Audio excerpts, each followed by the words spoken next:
The chandeliers sparkled above us, scattering light across the polished floor where couples swayed in celebration. Laughter rolled through the hall, glasses clinked, and music filled every corner with cheer. It was supposed to be a night of love and promises kept. Yet, beside me, my granddaughter's tiny hand tightened around mine, her knuckles pale. Her face, framed by soft curls, was too serious for a child of 7. She wasn't looking at the dance floor or at her father smiling beside his bride. She was staring downward, her lips pressed into a thin, trembling line. I bent closer, whispering, "Emily, are you tired?" But she didn't nod. Instead, she drew her small shoulders inward, eyes darting with a fear too sharp for her age. In that instant, I realized joy and terror can coexist under the same roof, and when they do, it is usually a child who sees the truth first. My name is Margaret Hill. I am 72 years old, and I have lived long enough to understand that women like me carry two hearts. One beats for survival, the other for everyone we love. Tonight, I felt both of them ache at once. I watched my son, Michael, glide across the dance floor with Vanessa, his new wife. His smile shone brightly for the guests, yet I recognized it for what it was, a shield. He wanted the world to believe he had finally rebuilt his life after tragedy. But tragedy leaves cracks no one else can see, except, perhaps, a mother. When Emily was born, her mother, my first daughter-in-law, was the center of her little universe. And when that cruel accident stole her away, Emily was barely out of diapers. Michael collapsed into grief, and I stepped in. At 60, when I thought my mothering years were behind me, I found myself reading bedtime stories again, learning to braid hair with trembling fingers, whispering promises I wasn't sure I could keep. Emily was only a toddler, but even then, she clung to me like I was her lifeline. Now, at 7, she is a bright, curious soul, but she carries her fears quietly, like tiny stones hidden in her pockets. Tonight, I saw those fears rise to the surface. I told myself it was the noise, the strangers, the spotlight on her father and his new bride. But a heavier thought gnawed at me, her allergy, strawberries. Just a drop could send her body into chaos, her throat swelling, her breath stolen. I have lived with that constant dread since she was old enough to hold a glass. I keep her EpiPen in my bag like a weapon I pray I'll never need to use. Vanessa laughed loudly at the center of the room, her sequined dress catching the light like shards of glass. Everyone admired her elegance, her beauty, but I had watched closely. I had seen how Emily's gaze slid away whenever Vanessa spoke, how her shoulders stiffened at the sound of her voice. Children may not always have the words, but they have instincts sharper than any adult. I knew this. And yet, against my better judgment, I silenced those instincts, convincing myself that Michael deserved happiness, even if it came wrapped in something I couldn't quite trust. But Emily's trembling fingers told another story. She wasn't overwhelmed. She wasn't just shy. She was frightened. I reached for my napkin to comfort her, and that was when I felt it. Something rigid beneath the cloth, pressed against the underside of the table. My pulse skipped. Emily's eyes widened, as though she already knew what I had touched. The music swelled as Michael dipped Vanessa to the applause of the guests. The room cheered, oblivious. But all I could hear was the roar of my heartbeat. All I could feel was the sharp corner of an envelope now hidden under my palm. I hesitated. Perhaps it was nothing. Perhaps I was about to embarrass myself in front of everyone. But Emily's lips parted, her whisper trembling. "Grandma, please." I slid the envelope into my lap, my hands shaking. White, plain, anonymous, yet it felt heavier than lead. I didn't need to open it yet. A woman my age knows when a truth is about to change everything. And tonight, I could already sense, this wedding would not end as it began.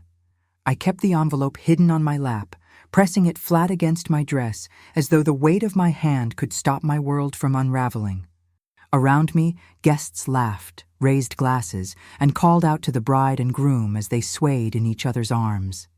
I forced a smile when a woman at my table leaned close to whisper about how radiant Vanessa looked, but my ears were deaf to anything except the pounding in my chest. I waited until no one was looking directly at me, then slid my finger under the flap. Emily's wide eyes followed every move. She was only 7, but she already understood the danger of secrets. I unfolded the paper slowly, praying it would be nothing more than a silly note or even a child's forgotten drawing. But the words written in rushed, slanted ink were sharp enough to slice through the music, the laughter, and even the air in my lungs. Add strawberry syrup to the little girl's drink. Make sure she takes a sip. The note burned in my hand. I could barely breathe. Emily's allergy wasn't just a detail. It was life or death. One taste, even one drop, could take her from me in seconds. And someone in this very room had written those words. Someone had chosen to aim cruelty at a child. I folded the paper with trembling fingers and slipped it into my purse, my mind spiraling. Who would want to harm Emily? Why tonight, of all nights? The irony cut deep. We were celebrating a new marriage, a supposed beginning, and yet hidden within the celebration was a plan that could have ended in tragedy. Emily tugged gently at my sleeve. "Grandma, what does it say?" she whispered. I looked into her eyes, so full of trust, so certain I could protect her, and I swallowed the truth for now. "It says," I whispered back, forcing my voice steady, "that you mustn't drink anything anyone gives you unless it comes from me." She nodded solemnly, small hands folded tightly in her lap, as though she understood more than a child should. My mind drifted backward, unwillingly, to memories of another time when I had ignored my instincts. When Michael was a boy, he once played outside long after dusk, refusing to come in for supper. I thought, let him be. Boys need freedom. Moments later, he had fallen from a tree, breaking his arm in a clean snap that echoed through the neighborhood. The guilt I felt then returned now with full force. Had I been blind again? Were there signs all along that I had refused to see? Vanessa floated past our table then, pausing just long enough to lean toward Emily with that perfectly rehearsed smile. "Are you having fun, sweetheart?" she asked, her voice sugar-coated. Emily froze, her lips pressed shut. Vanessa's eyes flickered briefly, the sweetness fading for just a second before she moved away, resuming her glow for the crowd. I caught that flicker. It was there. Something hidden, something sharp beneath the charm. I tightened my grip on my purse. The note crumpled inside. Part of me wanted to leap up, shout across the room, accuse her in front of everyone. But I knew better. If I moved too quickly, I would be dismissed as dramatic, or worse, bitter. An old woman protecting her place in a family that was shifting without her. No one would take my word against Vanessa's charm. Not yet. So I waited. I watched. I kept Emily close, refusing every tray of pink drinks that waiters tried to place in front of her. My mind churned with questions. Did Michael know? Was he blind or complicit? And if I confronted him, would he believe me or accuse me of trying to ruin his happiness again? The music changed, guests rising from their seats to crowd the dance floor. I remained seated, Emily curled into my side, her small body pressed against mine. My hand rested protectively over hers. My son glanced our way briefly, his smile faltering as he caught Emily's solemn face. For a heartbeat, I thought he might come to us. But then Vanessa tugged at his arm, pulling him back into the spotlight, and the moment passed. I leaned closer to Emily and whispered, "Stay with me. Don't leave my side tonight." She nodded, but her next words sent another chill through me. "Grandma!" I saw her tell someone to bring me a special drink. The world tilted. My 7-year-old had noticed what I had almost missed. She had seen the trap being set, and now I knew without doubt. The note was not a warning born of imagination. It was real, and it meant we were in far greater danger than I had feared. I could feel the note burning inside my purse, as though the paper itself wanted to scream the truth. Every time I thought of the rushed handwriting, the words about strawberry syrup, my chest tightened.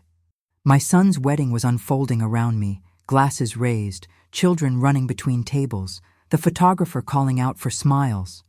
but all I could see was Emily's small face pressed against my arm, her trust in me absolute, her fear silent but unshakable. I forced myself to breathe and told her softly, "You're safe with me." But even as I said it, I wasn't sure.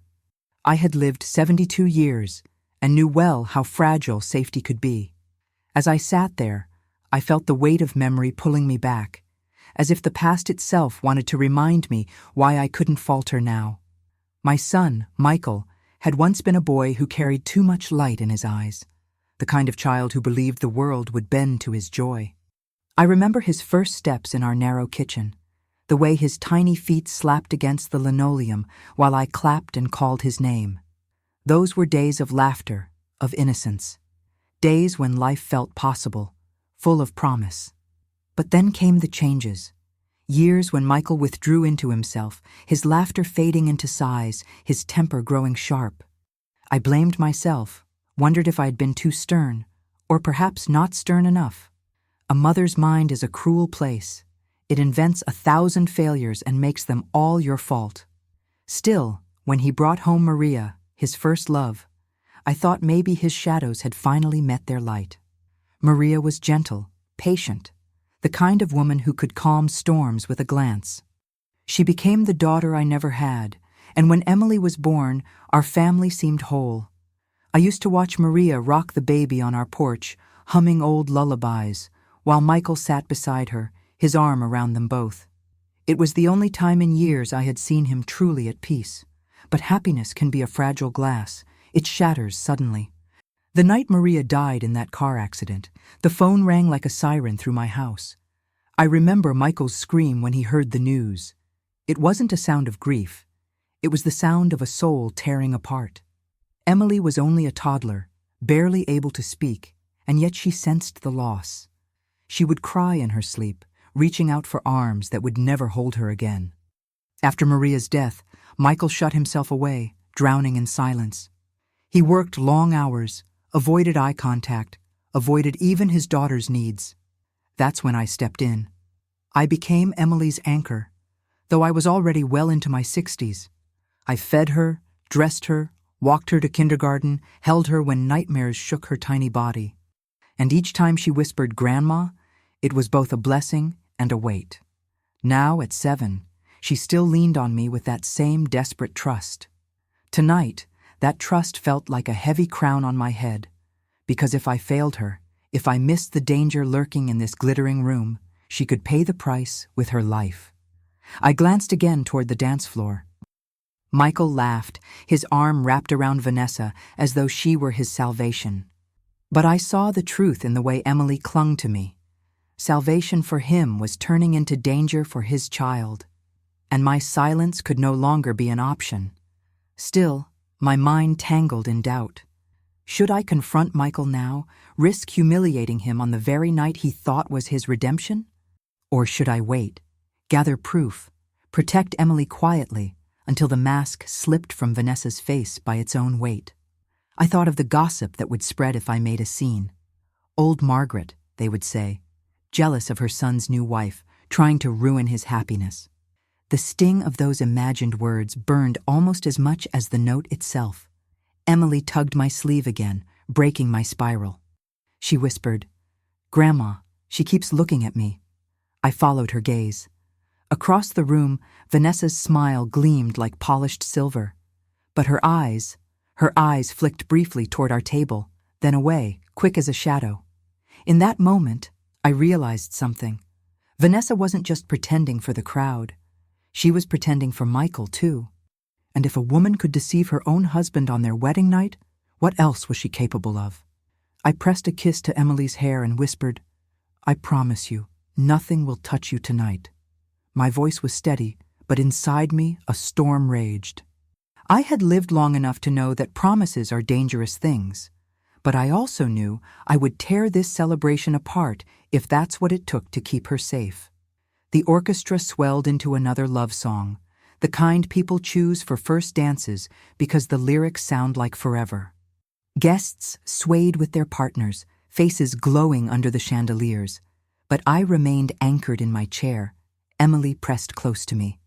At 7, She should have been skipping around the room, twirling in her little dress, tasting cake with frosting on her nose. Instead, she sat stiff and watchful, far too aware of dangers no child should carry. I couldn't help but drift back to the years that shaped us into this moment. After Maria's death, our home became a house of silence. Michael, my son, kept moving like a machine: work, shower, sleep, repeat. He rarely spoke, and when he did, his words cut sharp, as though anger was the only language he remembered. I worried for him, of course, but my greater worry was for Emily. She would sit by the window with her crayons, drawing suns and rainbows, waiting for her father to notice. He seldom did. I stepped in not because I wanted to replace Maria, but because love demanded it. I was the one who made Emily's school lunches, who read her fairy tales at night. When nightmares woke her, it was my arms she climbed into. And when her little body reacted violently to her first accidental taste of strawberry jam, it was me who rushed her to the hospital, my heart thundering as machines beeped and doctors worked. That day, I promised myself I would never let such danger get near her again. Still, love doesn't protect us from everything. The years rolled forward, and Michael eventually met Vanessa. From the start, something about her unsettled me. She was polished, stylish, the kind of woman who filled a room with presence. She knew how to shake hands firmly, how to compliment just right, how to charm even the sternest of relatives. And yet, beneath that charm, I sensed a hunger, sharp and cold. The first time she came to dinner, Emily spilled a glass of juice. It was a small accident, the kind any child makes. But I saw the flicker in Vanessa's eyes, a flash of annoyance far too intense for such a trivial thing. She smiled quickly afterward, smoothed it over with a laugh, but I caught it. I remember thinking, if she cannot soften for a child, how will she ever be a mother to her? Of course, Michael dismissed my unease. "Mom," he told me, "you're reading too much into things. She's under stress, planning her business, adjusting to us. Give her time." I wanted to believe him. After all, wasn't it time he found some happiness again? But Emily never warmed to her. My granddaughter is sensitive, like her mother was. She notices what others pretend not to see. And she avoided Vanessa's touch the way a bird avoids a net. Now at this wedding, those early instincts felt like thunderous warnings I had ignored. Vanessa had everything she wanted: my son's name, his wealth, the admiration of a ballroom full of guests. And yet, if the note was true, it still wasn't enough. She wanted something more brutal: Emily out of the way. I studied Michael from across the room. His smile seemed genuine tonight, his laughter deep for the first time in years. He deserved peace, I couldn't deny it. But at what cost? My throat tightened with a question I had never dared ask. Had he noticed how Vanessa treated Emily? And worse, had he chosen to look away because love had blinded him, or because he was too tired to fight anymore? The thought tore through me. My son, the boy whose broken arm I once carried to the hospital, the man who had lost his wife to cruel fate. Could he now be so desperate for comfort that he ignored the danger threatening his own daughter? Emily tugged at me softly, whispering, "Grandma, don't let go." I wrapped my arm around her small shoulders, pulling her close, and whispered back, "I won't. Not tonight, not ever." But as I looked at Michael, laughing with Vanessa in the center of the room, a terrible question pressed harder against me. Would I have to choose between saving my granddaughter and breaking my son's heart in front of everyone he loved? The music swelled, applause rising around me, but all I heard was the echo of that question. And deep inside, I feared I already knew the answer. The clinking of silverware against crystal rang out as the servers announced the next course. Platters of food slid gracefully onto tables, waiters weaving between guests like dancers trained to be invisible. But I couldn't eat. My fork lay untouched, my plate growing cold, because every nerve in my body stayed locked on Emily. She was 7, too young to sit through a long dinner without fidgeting, but tonight she didn't stir. She leaned close, her small hand clutching the folds of my dress, eyes flicking nervously toward the glasses of pink liquid set on the table.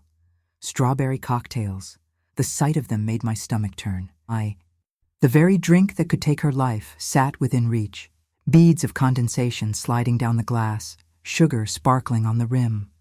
I pushed her glass away quickly, replacing it with water. She glanced up at me with a look that needed no words. You saw it too. Only water for you tonight, my darling, I whispered, brushing her hair back. She nodded, lips pressed tight, and I thought again about the note hidden in my purse.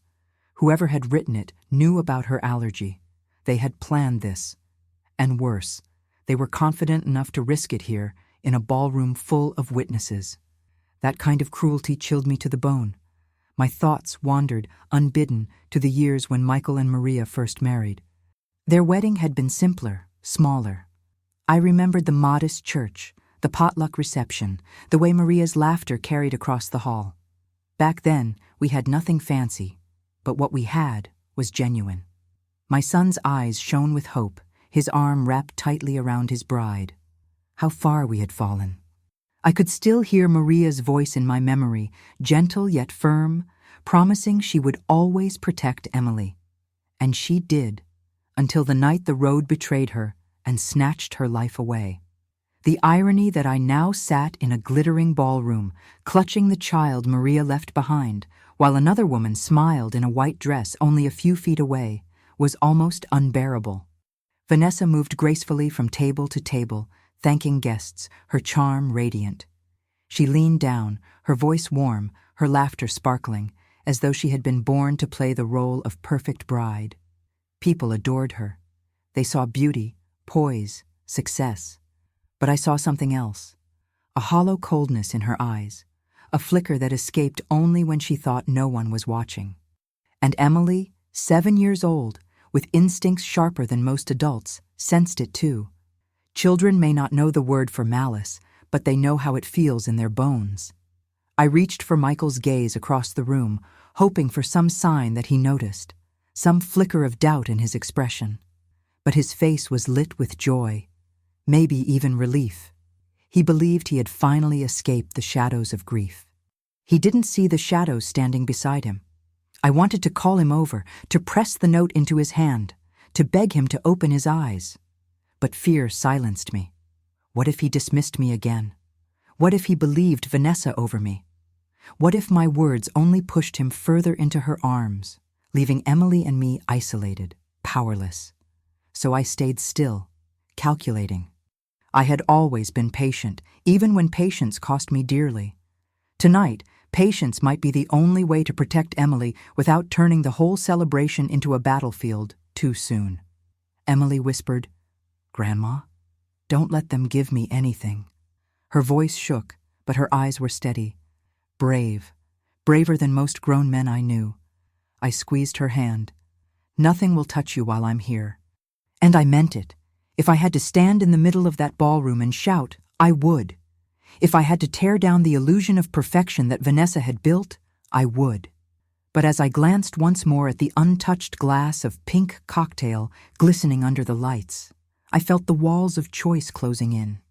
I could stay quiet a little longer, hoping to find the right moment, or I could risk everything right now to save a child who trusted me with her life. My heart thudded with the question. And in the din of music and laughter, I realized the night was carrying me to a point where silence would no longer be an option. The speeches began. First, the best man, then the maid of honor, voices trembling with excitement and champagne, each memory painted in glowing colors.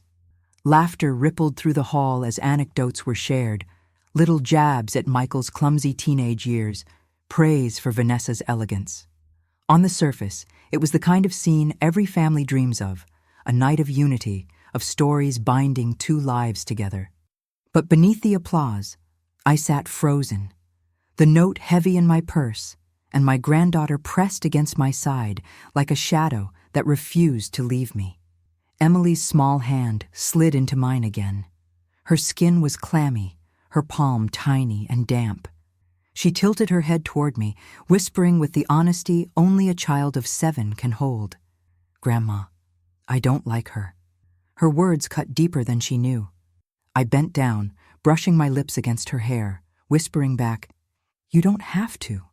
My voice cracked at the end, because the truth was, I didn't either. From the first time I met Vanessa, I had sensed a hardness beneath her polished smile. Tonight, that hardness glimmered like a blade I could almost see. The maid of honor raised her glass for a toast. Waiters moved quickly, filling cups again, setting fresh cocktails at each place. I snatched Emily's glass before the liquid could touch her lips. "Water only," I told the waiter firmly. He hesitated, then nodded, moving on. My heart raced as though I had just wrestled her from danger, though the real threat was still lurking. And then my mind drifted back to the first time Emily and Vanessa stood in the same room. Emily had been 5 then, shy but playful, always curious about strangers. But when Vanessa extended her hand with that gleaming smile, Emily had stepped back, her eyes narrowing, her little fingers clutching at my skirt. I had laughed it off, told myself children sometimes need time. But deep inside, something unsettled me. Children sense what adults refuse to see. In the months that followed, I watched as Vanessa's impatience seeped through the cracks. A sharp sigh when Emily spilled crayons on the carpet. A roll of the eyes when she asked too many questions. A cutting tone, quickly masked by sweetness whenever Michael entered the room.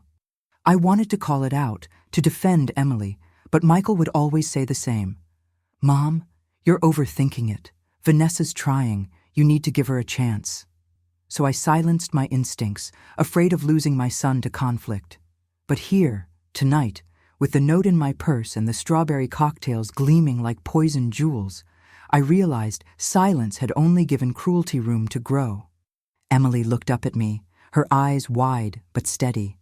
"Grandma," she whispered, "if she makes me drink it, will I die?" The question ripped through me like fire. I pulled her close, holding her so tightly she squeaked in surprise. "No one is going to make you drink anything," I promised, though inside I trembled with the weight of what might have been. How many times had I failed to protect before? How many times had my silence cost me? Michael stood then, raising his glass, his voice warm with gratitude. "To my wife," he said, eyes shining as he gazed at Vanessa. "To new beginnings, and to family." The guests erupted in cheers, their glasses clinking in a chorus of faith and celebration. I held Emily tighter, her head pressed against my shoulder, and all I could think was how fragile those words were. Family, new beginnings. Words meant to sound eternal, but they could shatter with one cruel act.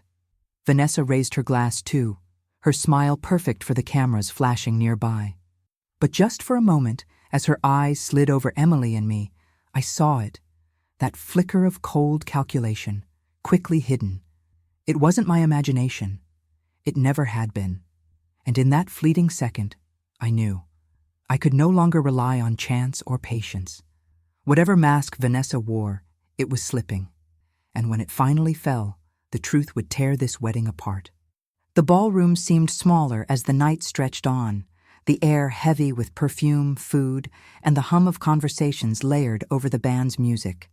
I had always been good at pretending in public, smiling through grief, keeping secrets under lock and key. But tonight, the mask was harder to hold. Emily leaned against me, her small body curling into my arm like she wanted to disappear inside it. She was 7, far too young to carry the fear she carried, yet old enough to know she wasn't safe. I couldn't help but remember how the emptiness first started in Michael after Maria's death. My son had once been a man who filled every room with his voice, jokes, laughter, even arguments that rattled the walls. But the night of the accident, he went quiet. He came home from the hospital with hollow eyes, sat at the kitchen table, and stared through me. For months, he was a ghost walking through his own life. He worked, he ate, he slept, but the warmth that made him my boy was gone. Emily was just 2 when her mother died, too little to fully understand. But children feel absence like cold air seeping under a door. She would toddle from room to room calling Mommy, carrying her blanket, waiting for a voice that never answered. It broke me in ways I cannot explain. That's when I became more than a grandmother. I cooked her meals, washed her clothes, kissed her bruised knees. And at night, when she whimpered for her mother, I lay beside her until her breathing calmed. Michael was grateful in his way, but distant. It was as though fatherhood itself had become a wound too tender to touch. He loved Emily. I know he did, but grief had swallowed his ability to show it. Sometimes I resented him for leaving her needs to me, for burying himself in work and silence while I carried the weight of a child's broken heart. But I also pitied him. Grief had carved him hollow, and he was desperate to fill that hollowness with anything that resembled hope. That's why Vanessa was so dangerous. She arrived like sunlight, dazzling and impossible to ignore. She laughed at his jokes, stroked his wounded pride, told him he was strong, capable, worthy of love. For a man starving for affirmation, she was irresistible. I saw it from the beginning, how quickly he bent toward her, how desperately he clung to the idea of second chances. But what did she see in him?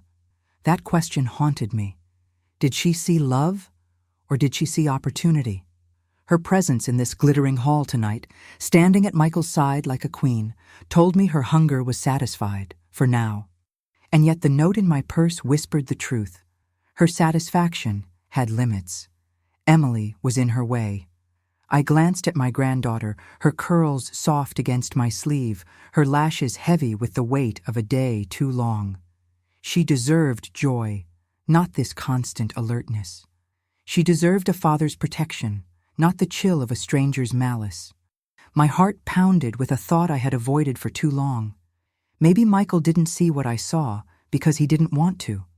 Maybe the woman who had promised to bring him back to life was the very one stealing life from his daughter, and he was too blinded by need to admit it. That realization cut me in two.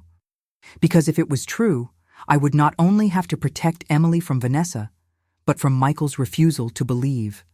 The band struck up another lively tune, couples laughing as they spun onto the dance floor. Michael and Vanessa were pulled into the center, applause following them. My son looked radiant, transformed by joy. I wanted to feel happy for him, but the truth sat like a stone in my throat. He had rebuilt himself on sand, and the tide was already rising. Emily tugged at me, her small voice breaking through my storm of thoughts.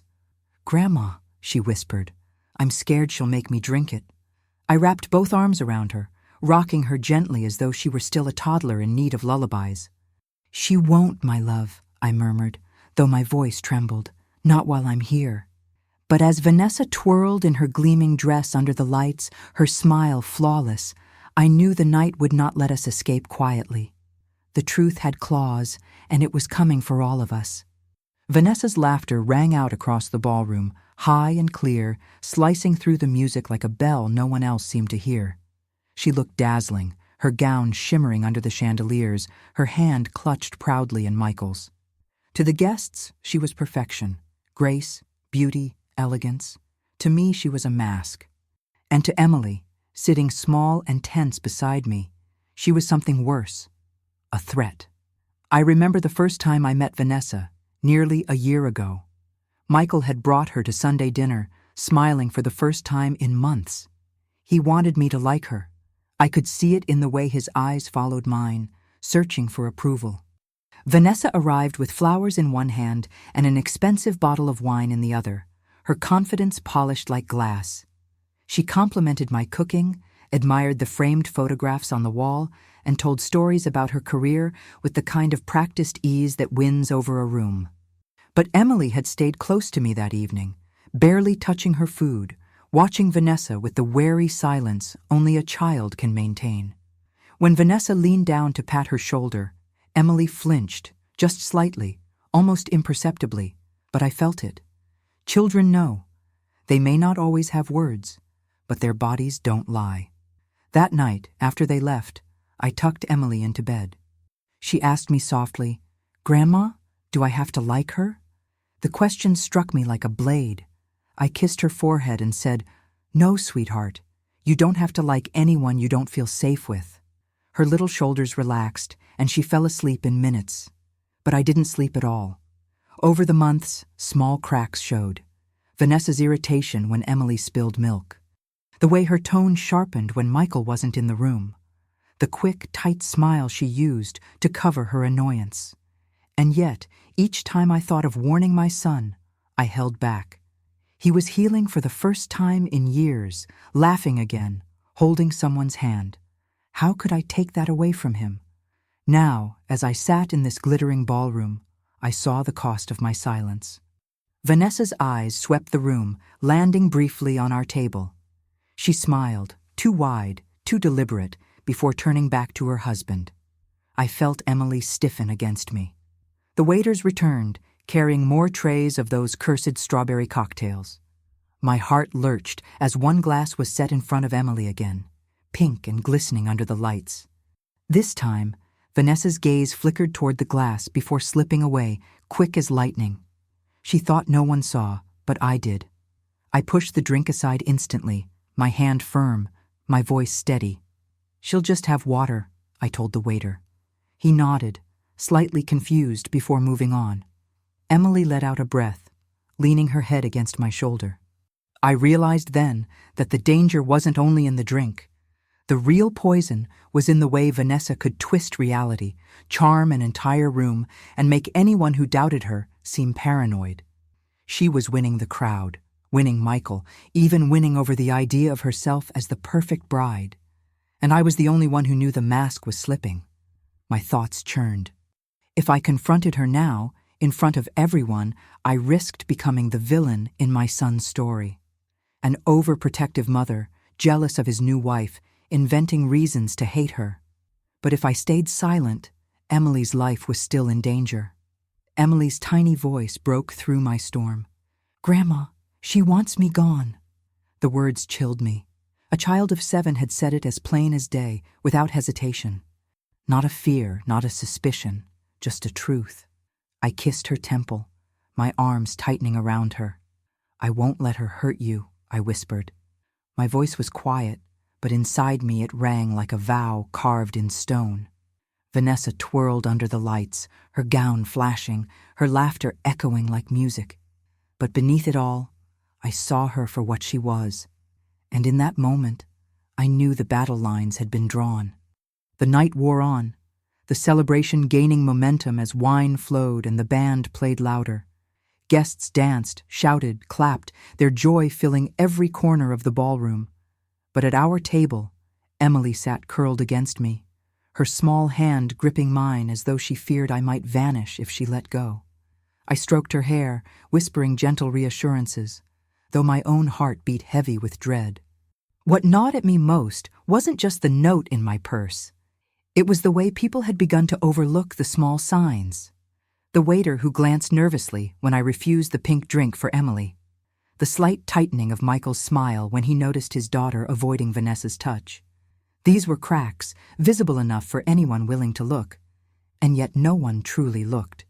I remembered another time when the family had ignored warning signs, back when Maria was still alive.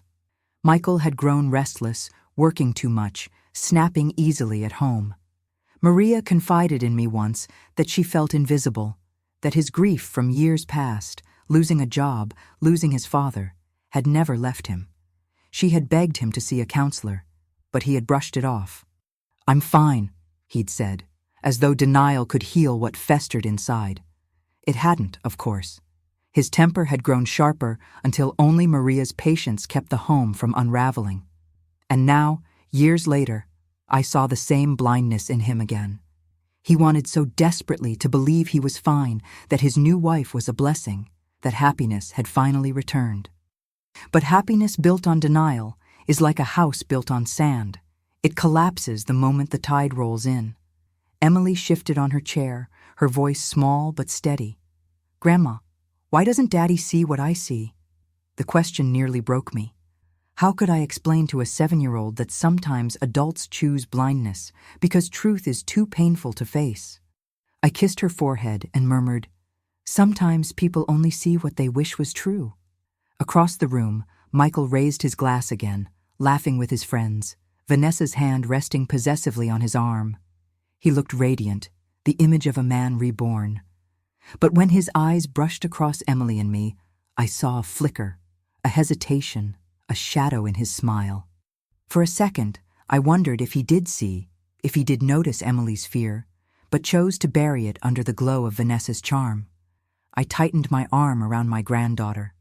"We'll stay close," I whispered. She nodded, her curls brushing my chin. A new tray of cocktails appeared, the pink liquid glowing under the chandeliers like poisoned jewels. My pulse quickened as one was placed directly in front of Emily again. The waiter's hand lingered, as if expecting me to relent this time. I looked him straight in the eye. "Take it away." My voice was steel. He flushed, muttered an apology, and whisked it off the table. Emily pressed her face into my arm, whispering, "Thank you." The irony wasn't lost on me. A child thanking her grandmother for saving her from her own father's wedding drink. The absurdity of it stung deep, but it was no joke. This was the silent abuse no one wanted to name, the kind that hid behind polished smiles and polite conversation, the kind that turned mothers into suspects and grandmothers into guards.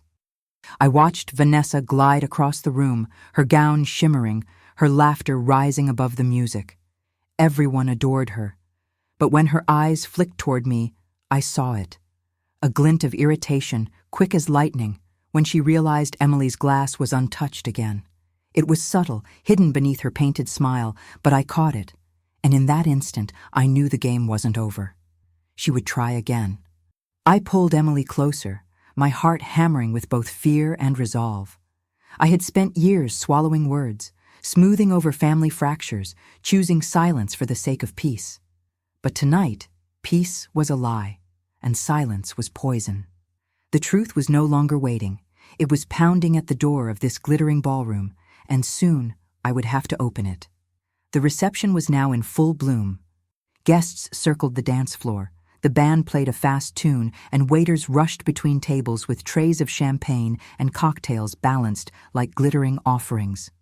To anyone watching from the outside, it was a perfect wedding night. But perfection is a fragile mask, and I could feel the cracks widening with every passing minute. Emily nestled into me, her small frame rigid despite the noise and music around us. She was only 7, yet her instincts were sharper than most adults. She whispered again, "Grandma, she keeps watching me." I followed her gaze. Vanessa twirled in her gown, her hand clutching Michael's, her face glowing under the chandeliers. But then, just for an instant, her eyes darted toward our table, sharp, assessing, cold. And when they met mine, she smiled. A smile too sweet, too deliberate, as if daring me to doubt her. The note in my purse pulsed like a second heartbeat. Its words played in my head again and again. Add strawberry syrup to the little girl's drink. Make sure she takes a sip. I wanted to stand, to shout across the room, to end this charade right now. But I knew how it would look. A 72-year-old woman interrupting a wedding toast, accusing the bride of plotting to poison a child? They'd laugh, dismiss me as jealous, overprotective, even unstable. And yet, if I stayed silent, wasn't I complicit in Emily's danger? My thoughts spiraled, dragging me into the past again. I remembered when Michael first brought Maria home. She had been nervous, her smile shy, her voice soft. But she won us over not with charm, but with kindness, holding Emily as a baby with a tenderness that radiated from her very soul. Maria's love had been effortless, genuine. Losing her had nearly destroyed us all. Vanessa was Maria's opposite in every way. Where Maria's warmth had soothed, Vanessa's shine dazzled. And I feared my son had mistaken that shine for light. I looked at Michael now, his face alight with joy, his eyes blind to the storm building only a few feet away. He had always been vulnerable to admiration, desperate for approval. Vanessa gave him that in abundance. But what she withheld, compassion, patience, love for his daughter, was the very thing he couldn't afford to lose again. I felt Emily's small hand squeeze mine. "Grandma, can we go home?" Her voice was so quiet, so pleading, it broke me. I brushed her hair back and whispered, "Soon, my love, very soon." But I knew we couldn't just leave, not without making sure this threat was exposed. As if fate wanted to test me, a waiter stopped by our table once more, setting down another pink cocktail. The glass sparkled under the lights, the liquid inside a trap dressed as celebration. I pushed it away instantly, my voice low but sharp. No strawberries, none. The waiter hesitated.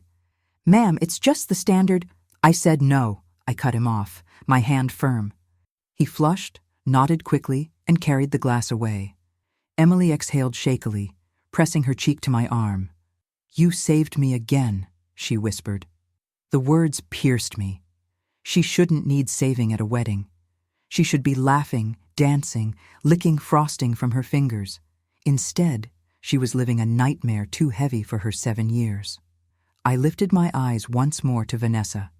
She stood under the chandeliers, her arm wrapped around Michael, her laughter rising above the music. To everyone else, she was the image of joy. But I saw the flicker of frustration in her eyes, the tiniest slip in her perfect performance, when she noticed Emily's untouched glass. It was there, the proof I needed. And suddenly I knew. Silence was no longer an option. The night had been waiting for me to make a choice, and it was time. Whether they believed me or not, whether it shattered my son's happiness or not, I could no longer let this danger hide beneath sequins and smiles. I pressed Emily close to me, my decision settling like iron in my chest. The truth would come out, and when it did, nothing in this ballroom would remain the same. The ballroom lights dimmed slightly as the band shifted to a slower tune.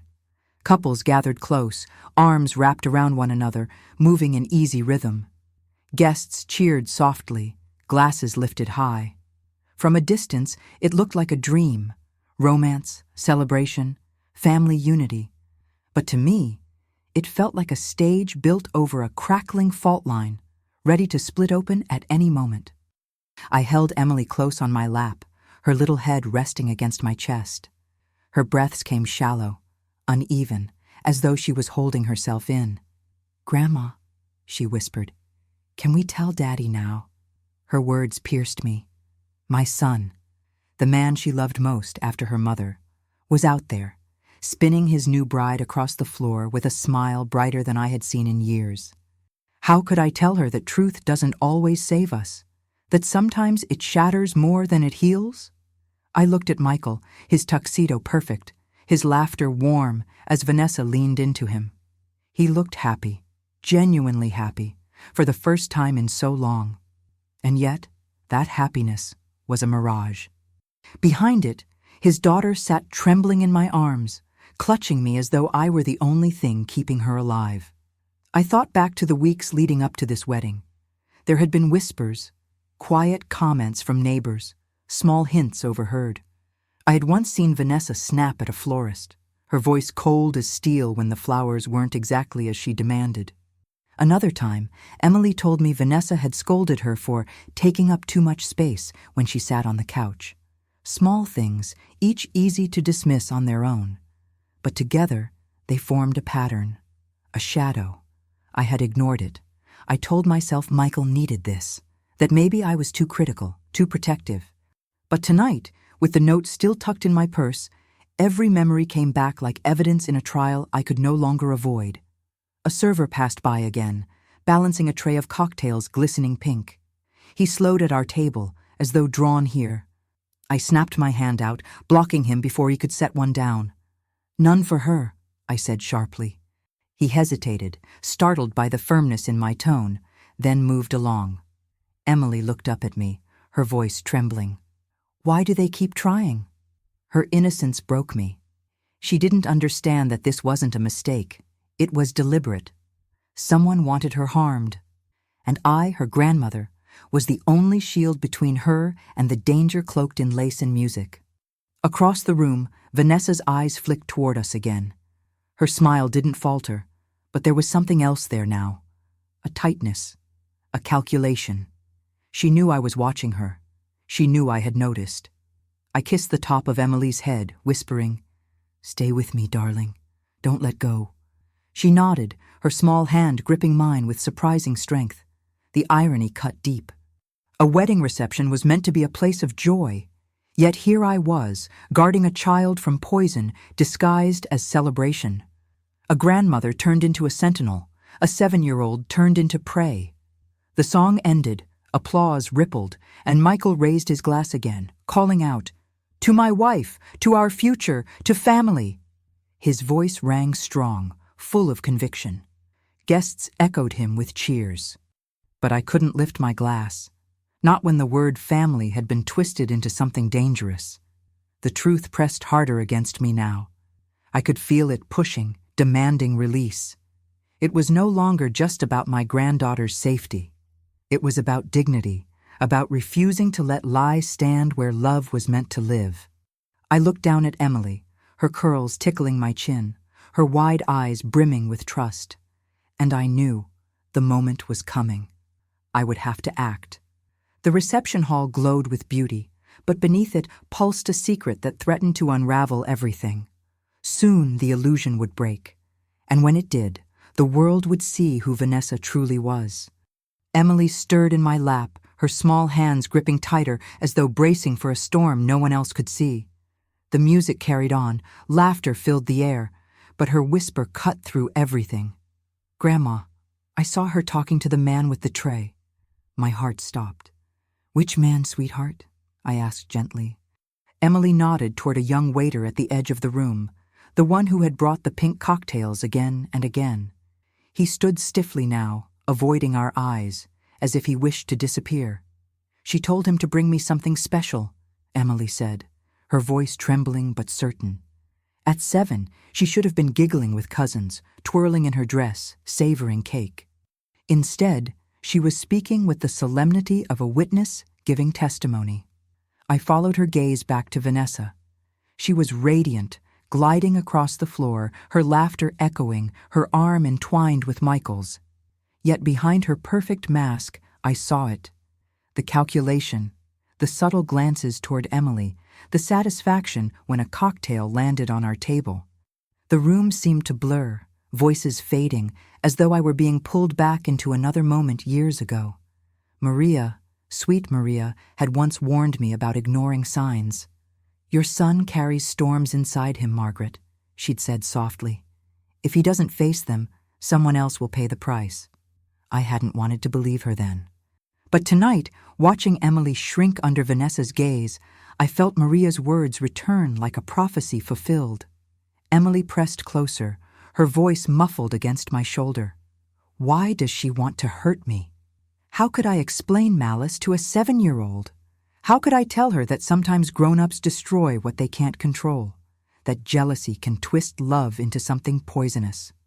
I smoothed her hair and whispered, "Because you shine too brightly, my love, and sometimes people fear the light of others." She lifted her face, her eyes wide and wet. "Will Daddy believe me?" The question carved into me like a knife. Michael was dancing, his laughter rising, his arm tight around Vanessa's waist. He believed in her. He needed to believe in her, after years of loneliness and grief. Would he believe his child over the woman who had given him back his smile? I wanted to say yes, to promise Emily that her father's love would be enough. But I couldn't lie to her. Instead, I kissed her forehead and said, "I believe you, and that's enough for now." The waiter passed again, his tray balanced with new drinks. I caught his arm firmly, my grip surprising even myself. His eyes widened, guilt flashing across his face. "Who gave you these instructions?" I whispered, low enough that only he could hear. He swallowed, his gaze darting toward Vanessa before snapping back to me. He didn't answer, but his silence told me everything. Emily squeezed my hand, whispering, "See, I told you." Her voice was soft, but filled with the certainty of truth. I sat back, my pulse roaring. The walls of pretense were collapsing, the pieces falling into place. The note in my purse, the cocktails at our table, Emily's trembling confessions, the waiter's guilty eyes. It was all real. Every instinct I had silenced was screaming now. The guests laughed, glasses clinked, and Michael kissed his bride's hand as though he were the luckiest man alive. But beneath the chandeliers, in the shadows of this ballroom, his daughter's life had nearly been stolen. I held Emily tighter, my resolve hardening like steel. The time for whispers was over. Soon, I would have to bring the truth into the light, even if it shattered my son's fragile happiness in front of everyone he knew. The music softened, and for a brief moment, the ballroom felt calmer, almost tender. Guests drifted back to their tables, plates of cake appearing, forks clinking against porcelain. It should have been a pause, a breath of sweetness before the night carried on. But for me, the stillness was suffocating. The note in my purse felt heavier than the necklace around my throat, heavier than the decades of silence I had carried through my family's storms. Emily leaned close, her curls tickling my cheek. "Grandma," she whispered, "are you going to tell them?" Her small voice was steady, braver than I felt. I studied her face, the soft roundness of her cheeks, the seriousness in her eyes, the weight she carried at just 7 years old. A child shouldn't be asking that question. She should have been asking for a second slice of cake or whether she could stay up past bedtime. But instead, she was asking me if I would protect her. "Yes," I whispered back. "I will." But how? I watched Michael at the head table, his hand resting over Vanessa's. His laughter carried, his eyes bright, his posture lighter than I had seen in years. He looked like the man I had once raised, hopeful, open, alive. And that was the cruelest part. Because to protect Emily, I would have to tear that hope from him, expose the darkness sitting right beside him. I thought of all the times I had remained silent in the past, when Michael grew distant as a boy, when his temper lashed out after his father's death, when Maria confided her fears and I told her to be patient. Silence had been my shield, my way of keeping peace. But tonight, silence was no longer protection. It was complicity. I reached into my purse, my fingers brushing the envelope. The paper crinkled softly, but in my ears it roared. This was proof, undeniable, tangible. And yet I hesitated. Would anyone believe that Vanessa had written it? Wouldn't they think I had fabricated it, jealous of losing my place in Michael's life? The thought made my throat tighten. Because in truth, part of me was jealous. Not of Vanessa's beauty or her youth, but of the way Michael had clung to her so quickly, as though his daughter and I weren't enough to fill the hollowness Maria's death had left behind. I hated myself for feeling it, but jealousy and fear often wear the same dress. Emily tugged at me, whispering again. "She keeps looking at me." I followed her gaze. Vanessa was laughing with guests, her hands animated as she spoke. But every so often, her eyes flicked toward us, quick, sharp, assessing. And when our eyes met, her smile froze for just a fraction too long before she turned back to her admirers. That was it. The mask had slipped. I kissed Emily's hair, steadying my breath. "Stay close," I told her, "no matter what happens." And then slowly, I rose from my chair. My knees trembled, not from age, but from the weight of what I was about to do. For 72 years, I had lived as a woman who kept the peace, who carried the family's burdens quietly. But tonight, under the chandeliers and the watchful eyes of strangers, I would become something else, a voice. I clutched the envelope in my hand and began to move toward the center of the room. Each step echoed louder in my ears, my heart pounding against my ribs. Guests glanced up, curious but unsuspecting. Emily followed close behind, her small hand wrapped in mine, her trust anchoring me when fear threatened to undo me. I was about to confront not just a woman, not just a wedding, but a truth that could destroy everything in one breath. The clinking of forks and the chatter of guests dimmed as I stepped forward, Emily's hand gripping mine tightly. My knees wobbled, but I straightened my shoulders, the envelope trembling in my grasp. The chandeliers above glittered as though mocking me, beautiful, dazzling, yet cold. I cleared my throat, my voice barely carrying at first. "Excuse me," I said louder this time. The microphone at the head table squealed slightly as my words reached the room. Conversations paused, laughter faded, and all eyes turned toward me. Michael blinked in surprise, a slice of cake half raised to his lips. Vanessa's smile froze, but her eyes narrowed, a flash of irritation she tried to smother. I felt every gaze on me, the air thick with curiosity. For 72 years I had lived quietly, never one to draw attention. But tonight, silence could kill. I held up the envelope, my hand shaking only slightly now. "I found this," I said, my voice clear, steadying as I went on. "Under the table where my granddaughter was sitting." A ripple of murmurs spread through the room. Michael rose halfway from his chair, confusion on his face. "Mom, what are you doing?" he asked, his voice carrying both embarrassment and alarm. I unfolded the note, the paper crackling loud in the stillness. My throat tightened, but I read the words aloud, each syllable slicing through the room. "Add strawberry syrup to the little girl's drink. Make sure she takes a sip." Gasps erupted, chairs scraping against the floor. Emily pressed against my side, trembling but brave. I rested a hand on her shoulder to steady her. Michael's face drained of color. "What? That's—" He turned to Vanessa, his voice stumbling. "That's insane." I ignored his plea, my eyes scanning the guests until they landed on the waiter Emily had pointed out earlier. His hands shook as he clutched his tray, his eyes darting toward Vanessa before dropping to the ground. "You," I called, pointing at him. "Tell them who gave you these instructions." The young man stammered, his voice cracking. I don't want trouble, ma'am." "You've already brought trouble," I pressed, my tone sharper than I had ever used in public. "A child's life was at risk tonight. Speak the truth." All eyes turned to him. The waiter's throat bobbed as he swallowed hard, finally blurting, "It was a woman. She slipped me the note before the reception."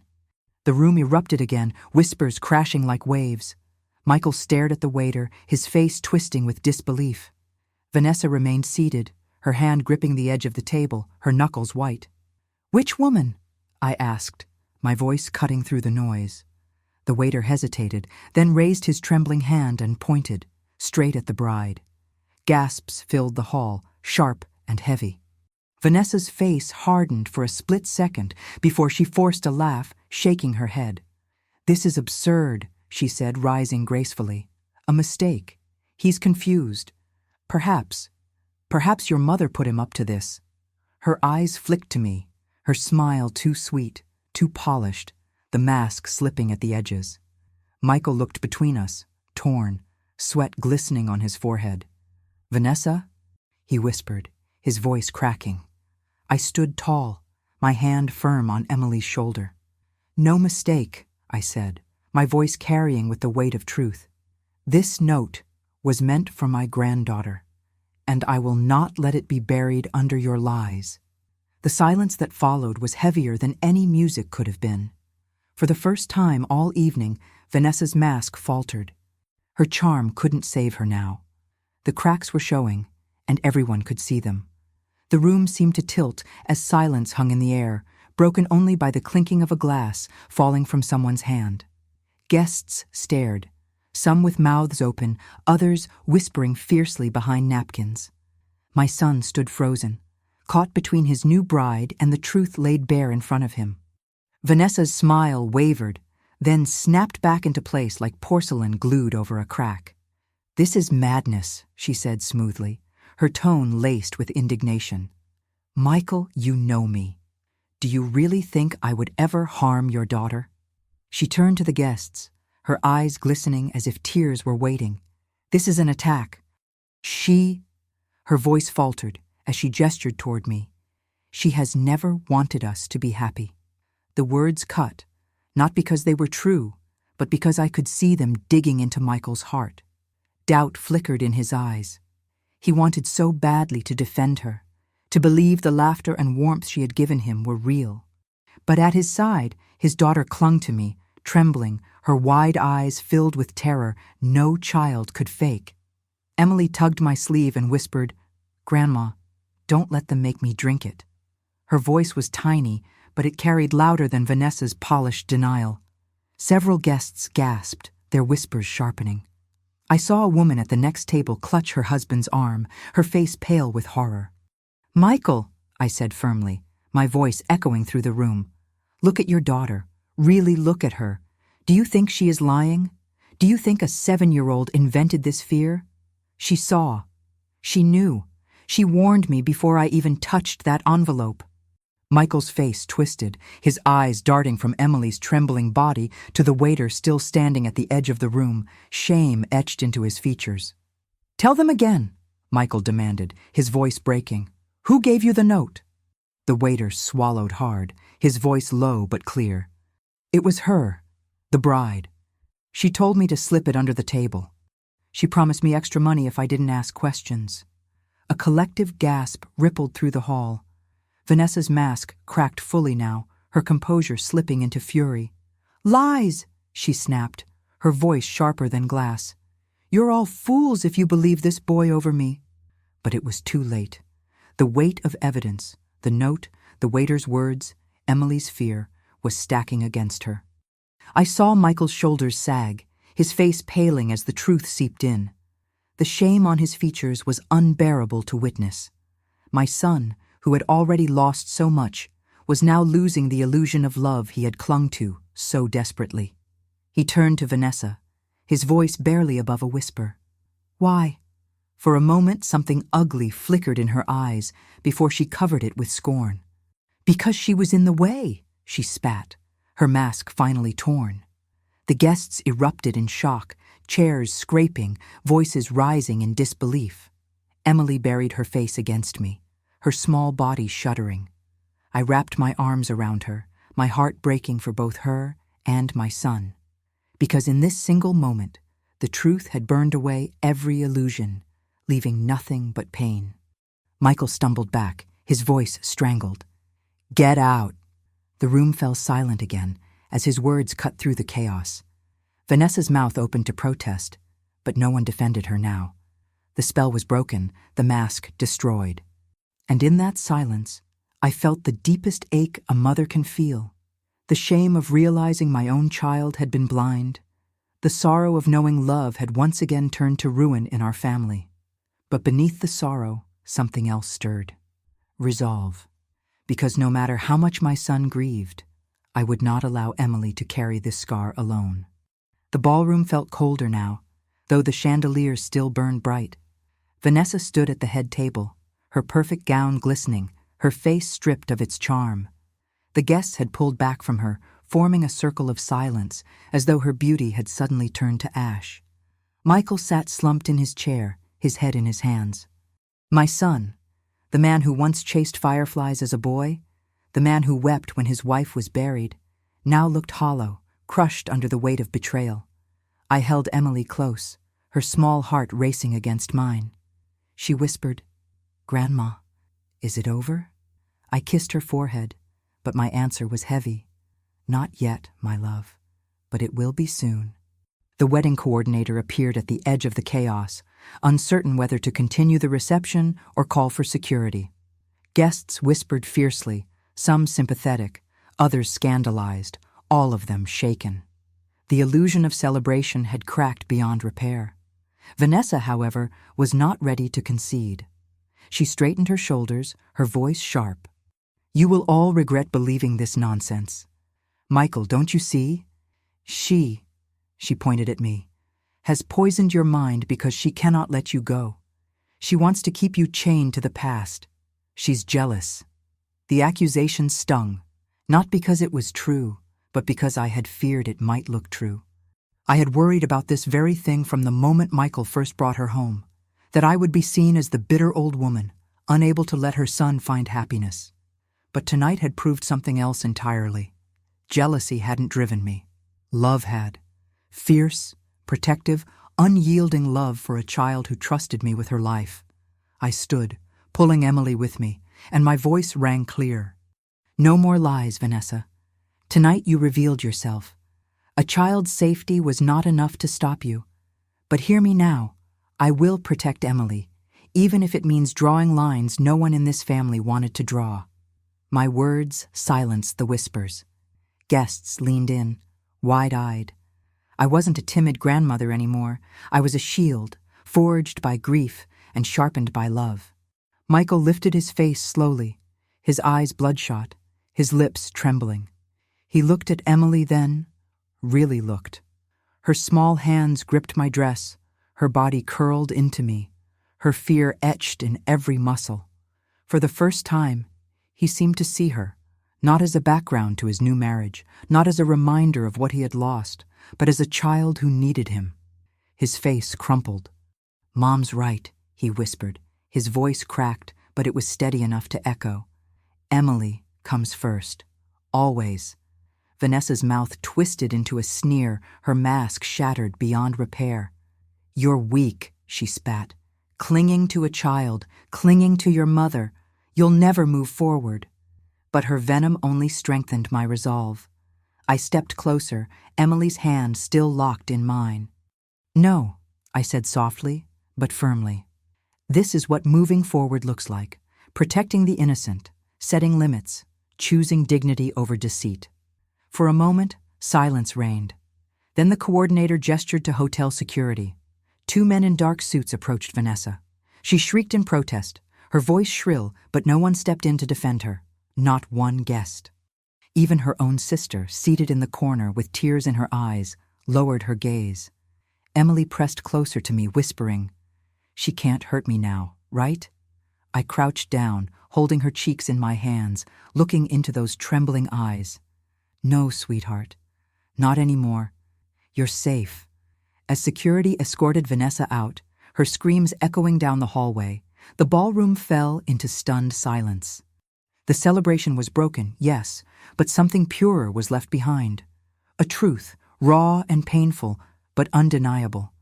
And for the first time that night, I felt a flicker of peace. Because though the family was shattered, Emily was safe. And for me, that was the only line that mattered. The silence left in Vanessa's absence was almost heavier than her presence had been. Guests shifted in their chairs, murmurs rippling through the ballroom like uneasy waves. The band had stopped playing, their instruments resting awkwardly at their sides. What had once been a celebration now felt like a crime scene dressed in flowers and lace. Michael sat at the head table, his face buried in his hands. The glow that had carried him through the evening was gone, stripped away in an instant.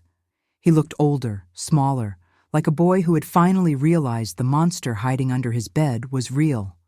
Emily tugged at my sleeve, her eyes wide. "Grandma, is Daddy mad at us?" Her question pierced me.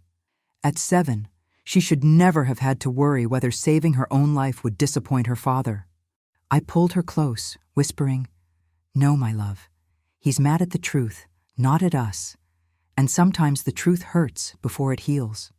Her little brow furrowed, but she nodded, trusting me as she always had. That trust was a weight and a gift all at once. I looked back at Michael, my son, the boy I once nursed through fevers, the man I had watched crumble after Maria's death. He had built his hope on fragile ground, and now it had collapsed again. I wanted to go to him, to comfort him, to remind him that he still had a family standing here. But I stayed with Emily. My choice was clear now, sharper than it had ever been. Protecting her came first. Guests began to rise, some approaching cautiously. Michael's oldest friend placed a hand on his shoulder, murmuring words I couldn't hear. Others gathered around Emily and me, offering sympathetic glances, murmuring, "Poor child," and "Thank God you caught it." Their pity was thick in the air, but pity does not heal wounds. And then came Vanessa's sister, Lauren. She stepped forward hesitantly, her eyes red from crying, her hands trembling as she clutched a napkin. She looked at me, then at Emily, and whispered, "I'm so sorry." Michael lifted his head, his eyes snapping toward her. "What do you mean?" Lauren's lip quivered. "I should have said something sooner. Vanessa, she told me things, horrible things. She resented Emily." She said, her voice broke as tears streamed down her cheeks. She said if Emily wasn't around, Michael would give her everything. Gasps echoed through the room. I felt Emily flinch against me, her little hands gripping tighter. I kissed her hair, whispering, "Don't listen to those words, sweetheart. They're poison." Michael staggered to his feet, his face twisted with grief and fury. "You knew?" he shouted at Lauren. She shook her head desperately, sobbing, "I didn't think she'd actually—" "Enough," I said sharply, my voice slicing through the chaos. "The truth is out now. No more hiding, no more excuses." My eyes swept the room, landing on my son. Michael, you can't undo what's been revealed tonight, but you can choose what comes next. And that choice will define the rest of Emily's life. His shoulders sagged, his eyes dropping to his daughter. Emily's small figure seemed almost too fragile in the giant ballroom, yet she stood straighter under his gaze, her trust in him unbroken despite everything. Tears filled his eyes. He whispered hoarsely, "I'm so sorry, Emily." She didn't speak, just reached out a hand. And for the first time in years, Michael dropped to his knees and took it, holding it as though he had just realized she was the only anchor he truly had left. The guests watched in silence, but for me, the moment was private, sacred. It wasn't forgiveness yet, not fully, but it was a beginning. Still, I knew the battle wasn't over. Betrayal leaves deep wounds, and rebuilding trust takes more than apologies whispered under chandeliers. But tonight, lines had been drawn, truths uncovered, and choices made. And in that fragile stillness, I felt the weight of my role more than ever, not just as a mother or a grandmother, but as the keeper of dignity, the one who would not let lies or silence bury us again. The ballroom emptied slowly after the eruption, guests leaving in clusters, whispering as they went. Some shook their heads, others avoided our eyes, as though witnessing betrayal might contaminate their own happiness. The waiters cleared half-eaten plates and untouched drinks in silence. The music long since faded into nothing. What remained was the raw echo of what had happened. Michael sat at the head table, staring at his hands as though the answers might be written in his palms. He looked shattered, his tuxedo rumpled, his eyes swollen from tears he hadn't tried to hide. Emily sat beside me, her small body curled against my arm, fighting sleep but too shaken to let go of me. I stroked her hair, humming softly, the way I used to when nightmares woke her as a toddler. The thought gnawed at me. Should I press for justice now? Should I call the police, press charges, demand Vanessa be held accountable for endangering a child? Or should I let the shame of tonight be punishment enough? The dilemma weighed heavy. Justice would mean safety, but also scandal, courts, headlines. Silence would mean peace for the moment, but peace built on sand. I remembered another time when silence had cost us dearly. After Maria's death, when Michael buried himself in work, I told myself he'd heal if left alone. I let months pass, watching him drift further from his daughter, further from life itself. I hadn't forced him into therapy, hadn't insisted he face his grief. I told myself it wasn't my place. But it was.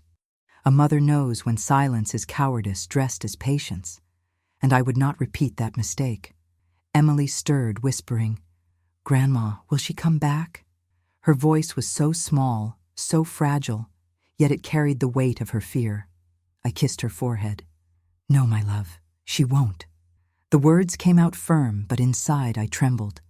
Because the truth was, unless action was taken, Vanessa could return, her venom hidden behind apologies and manipulations. Michael finally raised his head, his voice hoarse. "What do we do now, Mom?" His eyes were haunted, the question of a boy lost inside a man's body. I held his gaze. "We tell the truth. To the police, to the family, to anyone who needs to hear it. No more hiding." He winced, shame clouding his face. "They'll say I was blind. They'll say I brought her into Emily's life." "They might," I said gently. "But what matters is what you do now. What matters is that Emily knows you'll protect her." His eyes shifted to his daughter, who blinked up at him with innocent trust, even after everything. He swallowed hard, tears filling his eyes again. "I almost lost her," he whispered. "You didn't," I said firmly, "because she trusted me. And now she needs to be able to trust you too." He reached out, hesitant, and Emily placed her tiny hand in his. Their fingers curled together, a fragile bridge forming in the wreckage. My throat tightened at the sight. For all his blindness, for all his mistakes, Michael was still her father. And she wanted him, needed him to rise. I knew then that silence was not an option. Justice had to be sought, not only for Emily's safety, but for Michael's redemption. If we hid the truth, Vanessa would remain a shadow in our lives. But if we faced it, We might finally step into light.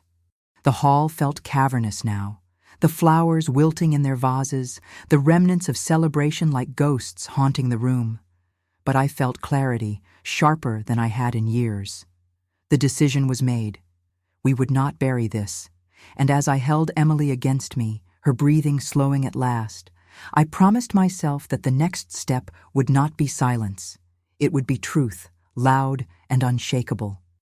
The night had bled into silence, the last guests gone, leaving behind empty glasses and abandoned bouquets wilting under the ballroom lights.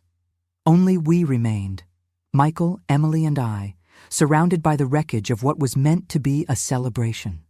The faint smell of strawberries still clung to the air, sharp as a cruel reminder of what might have been. Emily had finally dozed off in my lap, her breathing soft, her small fingers still gripping the fabric of my dress as though even in sleep she feared letting go.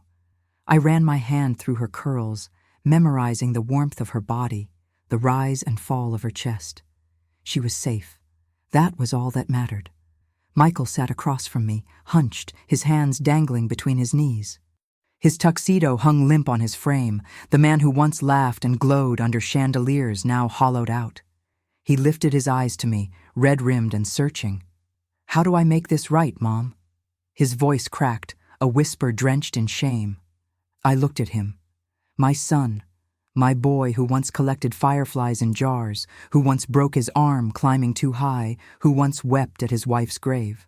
Tonight he was broken again, but not beyond repair.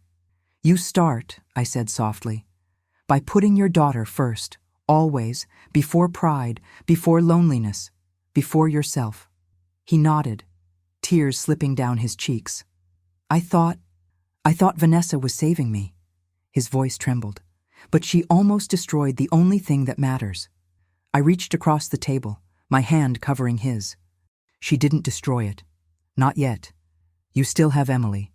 But you must fight for her now, not just tonight, always." For years, I had feared that Michael would never see his daughter clearly, that he would keep chasing illusions to fill the hollow Maria left. But here, in the aftermath of betrayal, he was finally looking at her, not as a reminder of loss, but as the reason to keep living. Emily stirred lightly, mumbling in her sleep, "Grandma, don't let go." I pressed a kiss to her temple. "Never, sweetheart, never." Michael's shoulders shook as he watched us. "You've been more of a parent to her than I have," he whispered. "I let my grief, my need, blind me." I shook my head. "It isn't about blame now, it's about choice. You can let this destroy you or you can rise. She doesn't need perfect. She needs present." The words seemed to settle into him. He sat up straighter, wiping his face. There was no sudden miracle in his eyes, no instant redemption. But there was something new. A spark of resolve, small but real. I knew the path ahead would be long. Trust doesn't rebuild overnight. Scars don't fade because of apologies. But for the first time in years, I believed Michael might walk that path, not just for himself, but for his daughter. I tightened my hold on Emily, the weight of her warmth grounding me. Tonight had stripped us bare, exposed betrayal, forced choices, shattered illusions. But it had also drawn a line no one could erase. I would protect my granddaughter at any cost. I would no longer swallow silence for the sake of appearances, and I would no longer excuse blindness in the name of love. As I looked at my son, broken yet willing to rise, I realized something. Survival is not enough. What Emily deserved, what we all deserved, was dignity, and from this night forward, that would be my vow. The first light of dawn filtered faintly through the hotel's tall windows, pale against the ruins of the night before. Tables stood half-cleared, flower petals scattered like confetti mixed with ash. The echoes of music and laughter had long vanished, leaving only silence heavy with truth. Emily stirred in my arms, blinking awake, her lashes wet from sleep. She looked around, confused, then whispered, "It's morning?" I kissed her forehead. "Yes, my love, and we're still here, together." Her small smile was weary, but it was real. That was enough. Michael walked toward us, his jacket gone, his shirt wrinkled, his face pale but calmer than before. He crouched beside Emily, his eyes soft, his hand trembling as he reached for hers. "I'm sorry, sweetheart," he whispered, his voice raw. "I should have seen. I should have protected you." Emily blinked at him, then looked at me as if asking if it was safe. I nodded gently. She placed her tiny hand in his, and he wept openly, clutching her as though holding the very air he needed to breathe. For years, I had feared my son was lost inside his grief, too broken to rise. But here, in the aftermath of betrayal, he was making a choice. Not an easy one, not a perfect one, but the right one, to stand by his daughter. The hotel manager entered then, flanked by security. "The police will handle Vanessa," he informed us quietly. "She won't be allowed near this place again." His words were both a relief and a wound. I knew justice would come, but I also knew scars would remain. As the sun rose higher, we left the ballroom behind. Emily clung to both of us, her small hand in mine, the other in her father's. For the first time in years, we walked side by side, not as a fractured family, but as a fragile beginning. Outside, the world carried on. Cars honked in the distance. People hurried with their morning routines, unaware that inside one ballroom, a family had been torn apart and stitched together in new shapes. I looked at Michael, at the shadows under his eyes, at the way his hand gripped Emily's with both fear and determination. I knew our journey wasn't over. There would be questions from neighbors, gossip in the community, therapy sessions, long nights of doubt. But I also knew one thing: silence would no longer rule us. As for me, I felt both exhausted and renewed. I had carried this family on my back for decades, through grief, through absence, through betrayal. Tonight, I had spoken when silence would have been easier. And though it cost us everything we thought we had, it gave us what mattered most: safety, dignity, and the chance to begin again. Emily tugged at my sleeve as we reached the car. "Grandma, is it really over?" I knelt to her level, brushing her curls from her face. "It's not over, sweetheart. It's a beginning, and beginnings are stronger than endings." She smiled faintly, her small body pressing against me in a hug that carried more courage than I could ever muster alone. Michael watched us, his eyes heavy but resolute. For the first time in years, I believed he might rise, not because of a woman's love, but because of his daughter's trust. As I slid into the car with Emily resting against me, I whispered to myself, "We survived the storm. Now we rebuild." And for the first time since Maria's death, I believed we truly could. When I look back on that night, it feels like standing at the edge of two worlds. On one side, there was glitter and celebration, music and laughter. On the other side, there was poison, hidden in a glass, in a smile, in silence. My granddaughter's trembling hand forced me to cross that line and speak the truth, even when I knew it would break my son's heart. And perhaps that's the hardest lesson of all. Sometimes love demands you choose the pain of truth over the comfort of illusion. For 72 years, I carried burdens quietly. I thought keeping peace meant keeping silent. But that night, I learned silence can be the sharpest betrayal of all. It would have been easier to smile, to pretend, to let the party go on. But my Emily, only 7 years old, too young to even spell the word betrayal, would have paid the price. And I will never allow innocence to be sacrificed for appearances again. My son lost his second chance that night. I will not deny the shame of watching him unravel in front of his friends, family, and colleagues. But he gained something greater. He gained the clarity to see his daughter as the anchor she truly is. And I gained something too. The courage to draw a line, to refuse to be the mother who watches in silence, the grandmother who shrinks in fear. This story is not just mine. It belongs to anyone who has ever faced whispers of abuse, manipulation disguised as charm, or betrayal within family walls. It belongs to every grandmother who became a shield, every child who saw the truth before the adults did, every parent who had to choose between denial and dignity. We may not control the storms that strike our lives, but we can decide whether to stand still in the rain or build shelter for those who depend on us. What I know now is this: love without courage is not enough. Love must protect, it must speak, it must set limits. A wedding that night became a battlefield, and though it ended in ruin, it also gave birth to a vow. Never again will I allow silence to endanger the ones I love. And so, to those listening, I leave you with this thought. True family is not built on appearances or photographs taken under chandeliers. It is built on sacrifice, on courage, on the willingness to speak when no one else dares. My family will never be the same, but from the ashes of that night, we are rebuilding, not with illusions, but with truth. Now I want to ask you, if this had happened in your city or your country, what would people have done? Would they have believed the grandmother or the bride?